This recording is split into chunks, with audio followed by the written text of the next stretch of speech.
नवाबशाह में अॻूणे सूबाई सलाहकार इस्माइल ॾाहिरी जी भेनरुनि ते फुर जो केस दाख़िल कयो वियो आहे।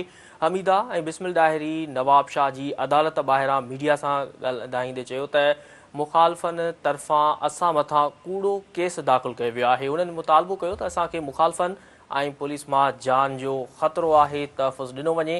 आगाह करे रहिया मूंखे अहम ख़बर जे हवाले सां त नवाबशाह में अॻूणे सूबाई सलाहकार इस्माइल ॾाहिरी जी भेनरुनि ते फुर जो केस दाख़िल कयो वियो आहे। हमीदा ऐं बिस्मिल ॾाहिरी नवाबशाह जी अदालत ॿाहिरां मीडिया सां ॻाल्हाईंदे दाहींदे चयो त मुख़ालफ़नि तरफ़ां असां मथां कूड़ो केस दाख़िल कयो वियो आहे।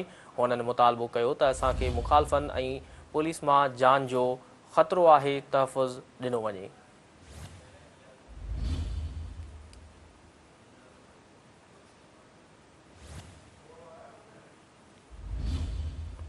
अवां खे आगाह करे रहिया आहियूं अहम ख़बर जे हवाले सां त नवाबशाह में अॻूणे सूबाई सलाहकार इस्माइल ॾाहिरी जी भेनरुनि ते फुर जो केस दाख़िल कयो वियो आहे।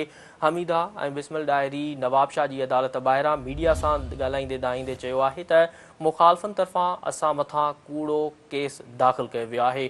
हुननि मुतालबो कयो त असांखे मुख़ालफ़नि ऐं पुलिस मां जान जो ख़तरो आहे, तहफ़ुज़ ॾिनो वञे। वधिक तफ़सील मालूम कंदासीं। टेलीफोन ते मौजूदु आहे नवाबशाह खां सिंध टीवी न्यूज़ जो ब्यूरो चीफ ज़ुल्फ़कार ख़ासकेली।